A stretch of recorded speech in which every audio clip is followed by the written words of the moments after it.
Sorry about that, not really sure why the video stopped just then, but so I was just showing you that you can put this little handle back behind these pieces here. But that is your toilet cassette locker. You've then got the hookup point next door to that. So when you put your hookup cable in, it'll give you access to anything that's mains powered. So any 240 volt sockets, the heating on electric, the hot water on electric, all that sort of stuff, you need to have the electric hookup plugged in for. Then got your gas locker. So you've got space in this locker for 2 of these 6 kilo propane bottles. At the moment, we just give away 1 with each vehicle. So to turn the bottle on, we go anti-clockwise round to the left. To turn it off, we go clockwise round to the right, all the way. When you first turn this bottle on, you might find that you have to press this little green button just here. Press and hold for 3 seconds. And that basically just purges the gas through to the system. The reason you have that is because it just says there, look, it's a crash sensor, and it's just the reset button for the crash sensor basically. That is about that. So you need to make sure that you turn the gas bottle off before you start driving, otherwise you're good to go. Now this is your freshwater inlet point, so push in and round to the right until it stops. This is how to lock it up, by the way. Pull the little flap open there, and then you have a key that looks like this. Put the key in, twist it to whichever way it'll go, take the key out, and now you cannot take that out no matter what you do. Alright, it's locked. So that's how you use the freshwater inlet lock. This just here is the vent for your boiler. There is a cover for it. Excuse me. So this cover just here, basically you just hook it over the top like that, so they locate in there, and then just give it a little tap, and that is your boiler vent cover fitted. To take it off, it's quite important you remember you got to push in about where my thumb is there, push in really hard on that, and then pull backwards. If you just try and pull on this, it's really hard sometimes to actually take it off. So push in with your thumb here, and then it will just pop straight off. So you need to make sure that vent is off like it is now if you want to use the boiler. If you don't take that cover off the vent there, then the boiler won't light up. Alright, in the cab itself, really nice high spec in here. Whoever ordered this vehicle new must have got lots of nice extras, you know, from standard.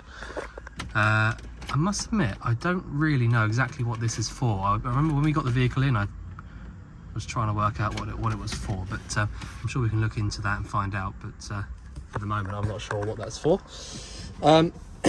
Anyway, so bits that I do know.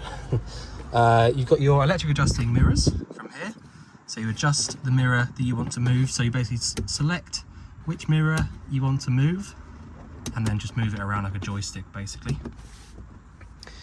Electric windows, you can lock and unlock the cab from these 2 buttons just here. You've got all the steering wheel controls, so you can do the volume there, change the source, you know, you can connect your phone up to it all and stuff like that. You've got the 6-speed manual gearbox, cruise control from this little stalk just in here, air conditioning from this switch just here in the middle, and these are your sort of heater controls obviously. You can also unlock and lock the cab from these 2 here, hazard warning lights, and obviously your reversing camera there as well. So when you put the actual vehicle into reverse, it should just come up on its own, but you can turn it on and off manually as well. So I think that is about it for the cab really. It's all pretty straightforward, but as I said, lovely high spec in there. Don't worry about the sort of messiness of it. I've just got it all open so that we can get to all the stuff I need to show you without having to do it during the video. Loads of storage up over the cab here with the infill cushions for the seats. So when you turn these front seats around, if you want to make up 2 really big single beds, sorry, not double, single beds. If you want to make those up, then it's quite simply leave these how they are and twist the seats around. or you can pull them out as far as you want to. But these little infill cushions up here sit on these driver's seats and make it, you know, completely flat. So these would have been fit, you know, given to the owner when it was first built. So that's what they're for, if you were wondering. So what I'll do then, I'll start with the control panel over here above the door.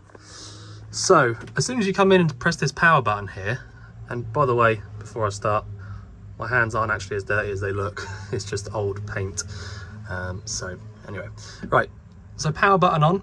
That then gives us a few lights and, you know, just gives us a rough idea of what's going on straight away. So all we know at the moment is that the leisure battery, which is what this little light here is telling us, is powering all the 12-volt power. Okay, and we also know that the awning light is on, which is this little light here. So if I have a look out the door there, probably just about see it, awning light is on. And I also know that the water pump is switched on as well. So if I turn the awning light switch off, you'll see this light go out. And if I turn, well, that's basically it. Okay, so if I press the view levels button, see what happens. All the lights come on. So basically what this is telling us is leisure battery voltage, fresh water level, wastewater level, and vehicle battery voltage. Okay, so the one that we want to be looking at really is the leisure battery voltage, obviously, because if we're going to be in the vehicle using all the lights and ignitions and things like that that run from the battery, we need to make sure that it's actually up to scratch and ready to use. So click on the view levels button with 12.5 volts. That's absolutely perfect, and we've got half a tank of fresh water. So now that I know that I've got fresh water in the tank, I can turn the water pump switch on.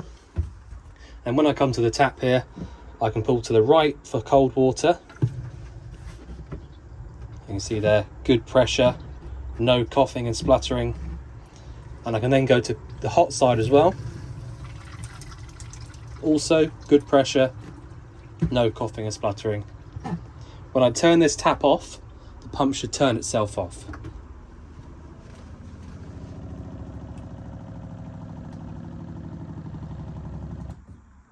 There you go. So that is absolutely perfect. That's a perfect sort of purging time. So the reason that happens is because the pump works on pressure. So when it gets up to its pressure that it's designed to turn off at, it will turn itself off. And if it doesn't quite get to that pressure because there's a leak or because there's not enough water in the tank or something like that, then it won't ever switch off. Okay, so you have to manually switch it off from up here. It's always good practice as well, just so that you know to turn the water pump switch off when you are finished with it, just in case anything was to happen and the pump was to run on. If it does stay on for a long time, they burn themselves out. So it's always good practice, as I said, just switch the, you know, it doesn't take a second to just turn the button off if you're not using it. Cabin lights is the switch that you need to have on in order to go around and actually switch on all of the lights inside. So once you've turned, well, there'll be a switch for that one, but once you've turned that cabin lights switch on, all the little individual lights will come on there. Switch for that one in the middle, there you go, is just there. Okay, so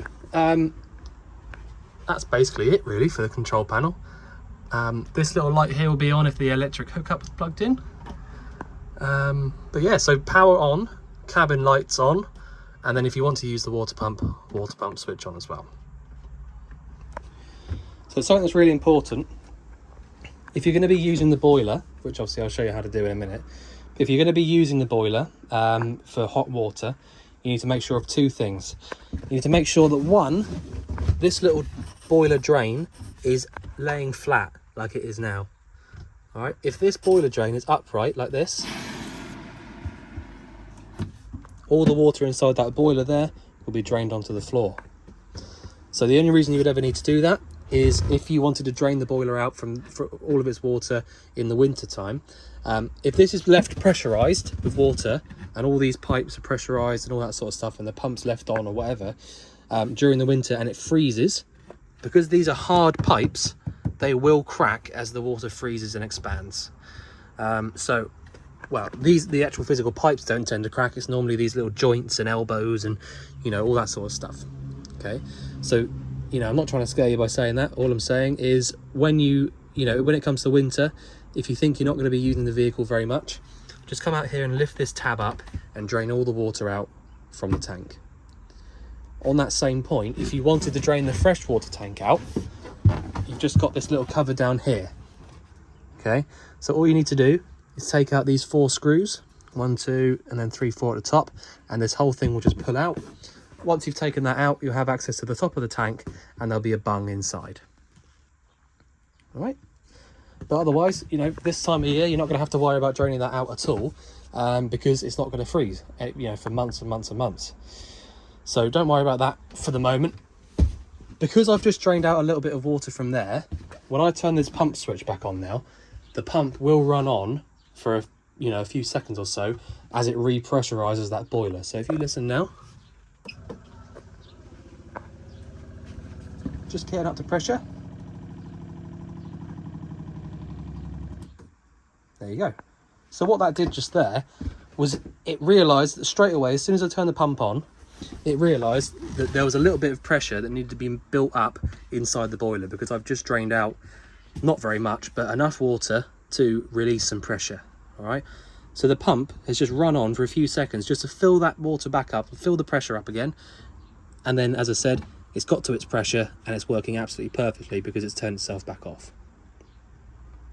All right, so the only physical way to know that a boiler is full of water, before you need to, you know, as I said before, you need to make sure the boiler's full before you actually light it up on the gas or the electric.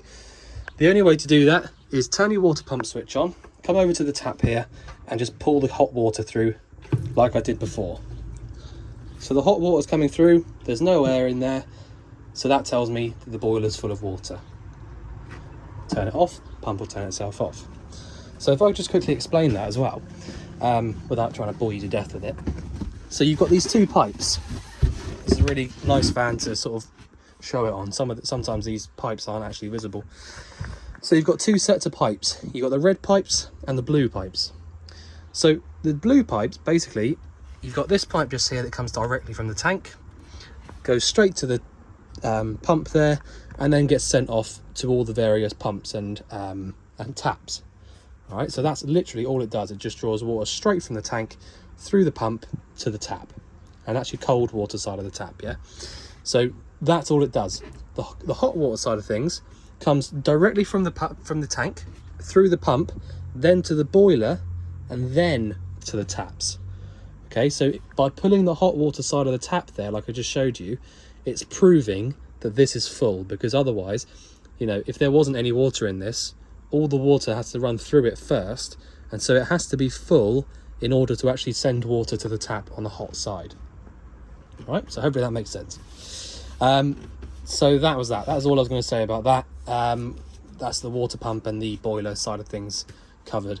Other little thing, you've got this little battery charger down here. Actually, it's a fairly big sized battery charger.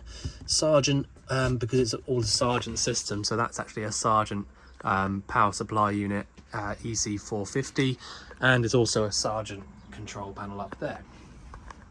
So this is your 240 volt battery charger, which will work when your hookup's plugged in. Right, so to be honest, I don't need that out anymore. I also don't need this up anymore. So that is that. I will go through the appliances in just a minute, but I just want to run through these sort of bits and pieces here. So this, as I said, is your power supply unit. Probably work out what it means by the name of it. But essentially anything that's mains powered, so hookup related or 12 volt battery related, comes directly to here and then goes inside and gets split off and sent to where it needs to go to. All right. So the bottom part just here, as you can see, are all of your 12 volt fuses, and you've got a little diagram up here on the top telling you exactly what color, size, and number they are and what they're for. So if I had a problem, just for example, if I had a problem with the fan on the heater there, I could come up here, have a little look at the diagram, see their fan number 5, and it should be a 10 amp. I can then look in here, see that number 5 is a 10 amp, and, you know, take it out, double check it, make sure it looks all right, and then put it back. All right. So 9 times out of 10, if you've got a problem with a 12-volt appliance, you can just have a look in here, and normally you'd open this up, find the number, and the fuse would be blown. All right, so it's a really nice and easy way to sort of self-diagnose things with your motorhome without having to, you know, come back off your holiday, for example. So that's the 12-volt stuff just there. You then also got the mains side of things, so your trip switches, which you've also got a diagram for there. So for example, if the hookup's plugged in and the charger wasn't working, I'm just making this a complete example. If the charger wasn't working, I'd have a little look up here. You see there, charger, 10 amp trip switch, and it's MCB number 3, so that'd be this one here.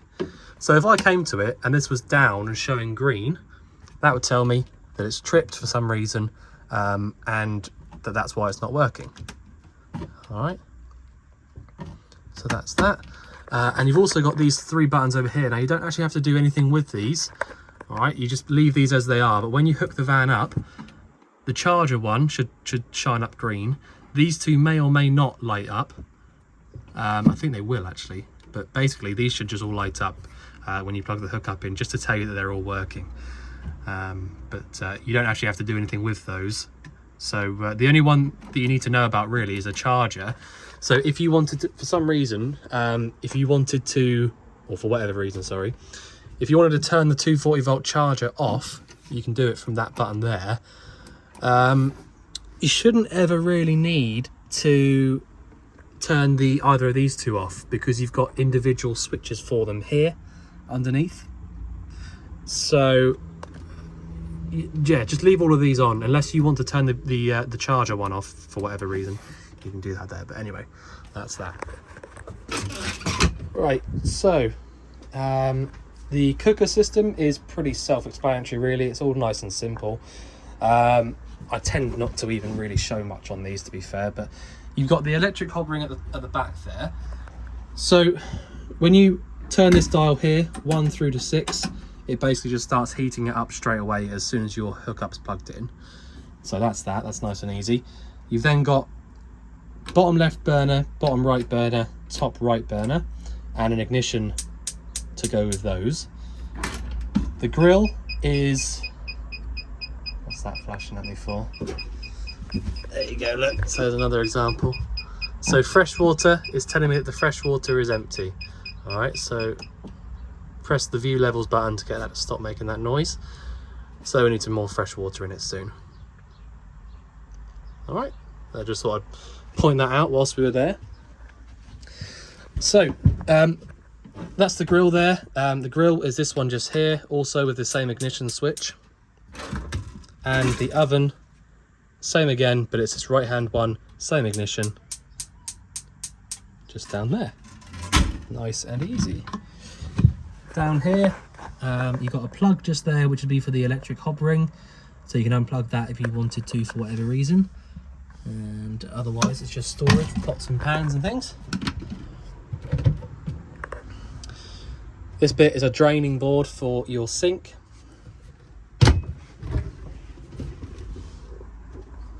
Again, just more storage in there.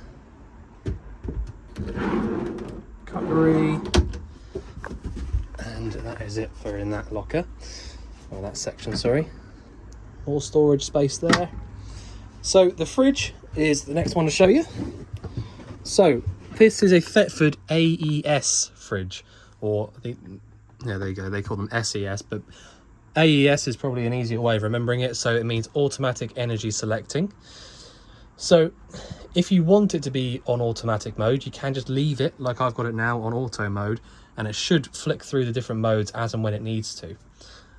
I personally find it easier, in my opinion, to not have it on automatic mode and just use it manually, mainly because sometimes the automatic mode can get it wrong and actually not have it on the function that you want it to be on. So the way these fridges work is you can either cool them down on gas, which I've got it on at the moment, which is that little symbol there, mains electric, or 12-volt electric. Okay, so the 12-volt electric one is only for when your engine's running And also, when you've, you know, it only really does anything if you've pre-cooled the fridge before you leave.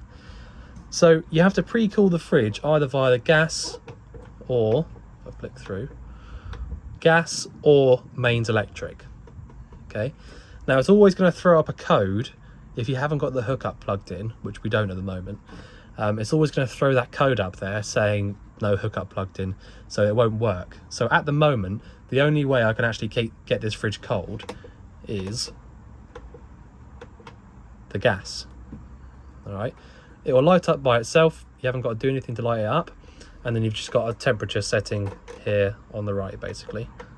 So keep down sort of 3 or 4, generally speaking.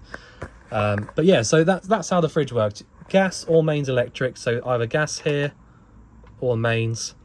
And then once you've got the fridge cold, you switch over to this little one here, the 12-volt one, start the engine up, and then that there will basically just keep the fridge cold whilst you're driving.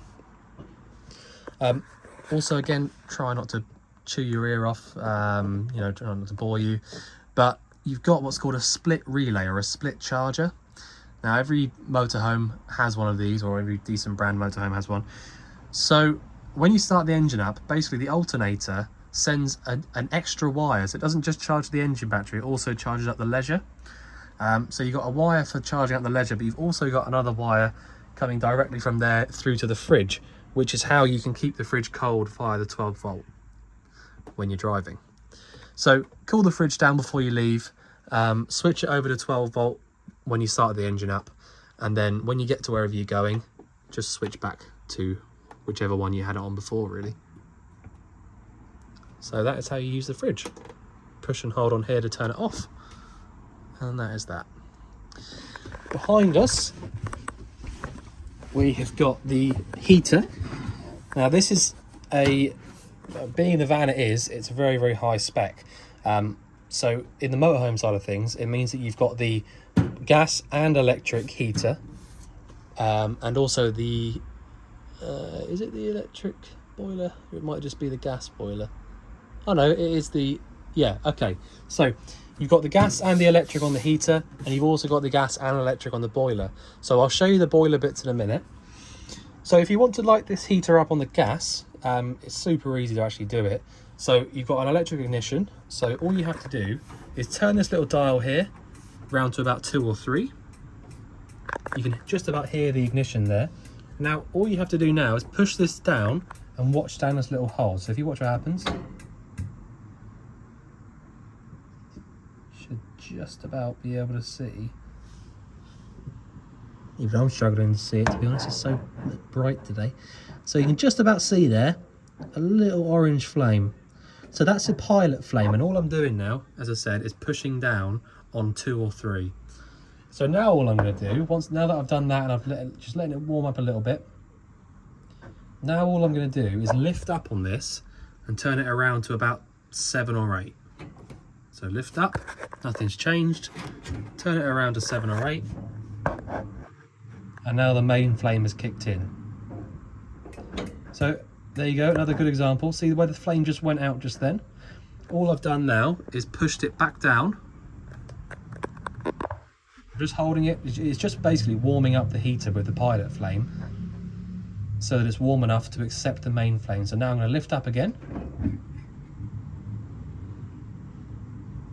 How's it going? It's going to go out again. Oh no. So now, there you go, so it's gone out again, so I push down again. Holding it just for a little bit longer, just to help it warm up a little bit more. I'm going to lift up.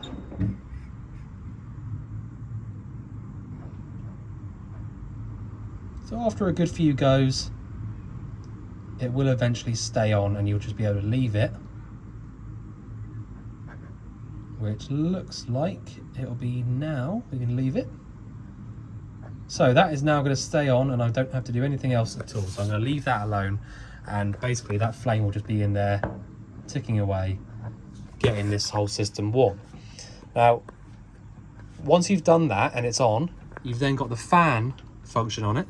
So push this little button to the left and you can probably hear the fan kicks in and then starts pumping the hot air around these little circle vents here.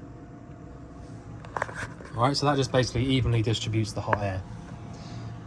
Whenever you're finished with this heater on gas, I would always advise you to leave the fan running for five minutes or so, just to cool this system down, because you know, not all of them have the fan, so not all the time you don't actually always have this option.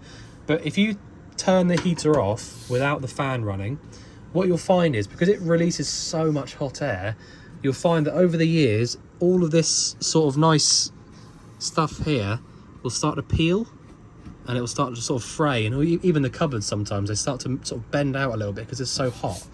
So instead of that coming out at the top, if you just leave the fan running, it just sort of evenly, or more evenly, gets rid of the hot air around the vents. Okay, if I want to turn this heater off on the gas, so you can see in there, still ticking away nicely. If I want to turn the heater off, I just turn this dial all the way around to 0. And I can see in there, no more flame. And like I said, now, if it was up to me, I would leave this running just for a few minutes to cool down. Now, obviously, I don't need to do that now because I've only just had it on for a few seconds, but that's that. So that's how you use the heating on gas, okay? If you want to use the heating on the electric, on the mains, one, obviously you have to have the electric hookup plugged in, and also you have to make sure that you've got the space heater switch on in the cupboard. But once you've checked those two things, you can come to this little dial here in the middle, which says ultra heat, and choose either 500, 1000 or 2000 watts. Now, if it was up to me, again, I say that because, you know, I just want to give you tips, really. I don't really want to tell you how to use your van, but if it was up to me, I wouldn't use 2000 whatsoever. So what you've got to think about in a motorhome is, if you go to a campsite, or even at home, if you're plugged into the mains, if you're at home, it's probably going to be a 13 amp plug, yeah? And what you have to work out is that 2000 watts there on that ultra heat heater is actually about 8 amps. All right, so as soon as you use 2000 on that, you'll be using 8 of the 13 amps that you're allowed to use. All right, so if you have that on 2000, there's 8 amps. You've then got 1 amp for the electric on the fridge. You've got a maximum of about 5 amps on the electric hot ring here. And so, you know, and you might have other things. You might have a microwave here, or a TV plugged in, or whatever, you know. You got the microwave there, but you know what I mean. You could have things plugged into the main sockets there, and eventually, you know, overload the whatever plug you're plugged into. So in my opinion, 2000 on here is just sort of pointless. I would stick to 500 or 1000, but that's it. You just turn it to whichever one you want to turn it to, and it will just basically start heating up at the heater down there. So you can still use the fan on that, use the fan on it, and then just basically it will just pump around hot air via the electric element, and that is it. So that's how you use the heater on gas, which is on the top of it on the right, and electric from here. Now the last sort of appliance is the boiler, and like I was saying, you've got this little switch up here. So as long as this little switch up here is on by pushing it in, you can then use the boiler on gas or electric as well. I'll tell you what I'm going to do. I'm just going to put this cushion back. I'm falling all over the place trying to show you it. I don't know why I just didn't just put it back. Okay, so like I was saying, the boiler works on either gas or electric, just like the heater does. And the way to do that, if you want to use it on the gas, so you've got the gas switched on in the cupboard. If you want to heat the water up inside the boiler via the gas, you push up on here for 50. You probably just heard it there.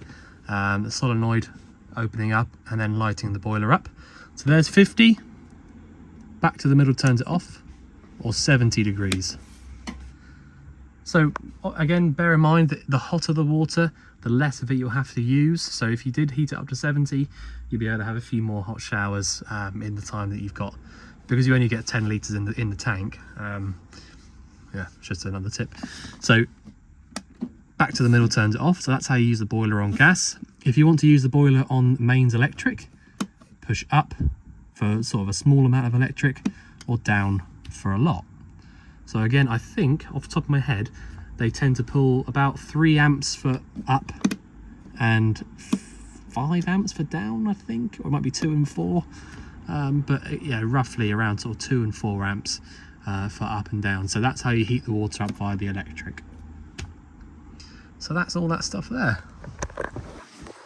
So when you come to shutting the van up, you know, getting it ready to drive, all you need to sort of make sure of is that all of your glass stuff like this is down, windows are shut and locked across.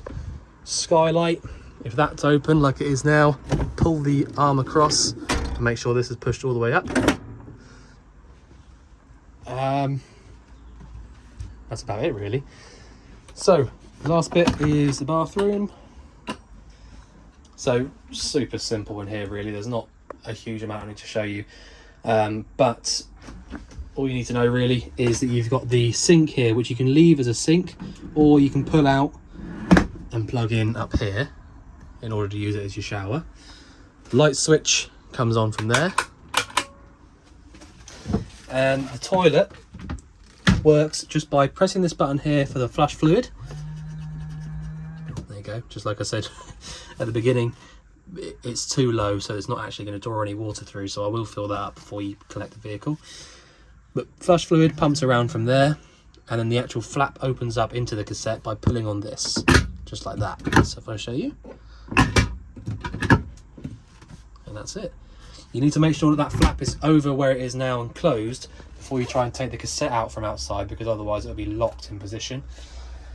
But that, I think, is it. So I'll fill up that flush fluid now. Turn the lights off. So yeah, hopefully I haven't missed anything out or not explained anything properly, but if there is anything you think I've missed out or anything you want going through again, just let us know. But otherwise, we look forward to seeing you soon to collect your van. Thanks very much.